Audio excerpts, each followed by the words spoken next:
Eve teasing చేస్తే she టీంకు సమాచారం ఇవ్వాలని, ఎవరైనా మహిళల పట్ల అసభ్యంగా ప్రవర్తించినా ఈవ్ టీజింగ్ చేసినా షీ టీంకు సమాచారం ఇవ్వాలని ఆర్మూర్ ఎస్హెచ్ఓ సత్యనారాయణ గౌడ్ సార్ అన్నారు. జిల్లా ప్రజాపరిషత్ ఉన్నత పాఠశాల గర్ల్స్లో Armoor sub division she team Vignesh Sumathi crime గురించి విద్యార్థులకు అవగాహన సదస్సు నిర్వహించారు. ఈ సందర్భంగా వారు మాట్లాడుతూ విద్యార్థినులు, ఉద్యోగినులు, మహిళలు ఈవ్ టీజింగ్ వేధింపులకు గురైతే పోలీస్ శాఖ ఏర్పాటు చేసిన షీ టీంకు సమాచారం ఇవ్వాలన్నారు. సమాచారం ఇచ్చిన మహిళలు, విద్యార్థుల పేర్లు గోప్యంగా ఉంచడం జరుగుతుందన్నారు.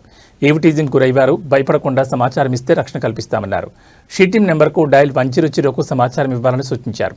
క్యూఆర్ కోడ్ ద్వారా షీ టీం వారికి ఫిర్యాదు చేసే విధానాన్ని మహిళలకు వివరించారు.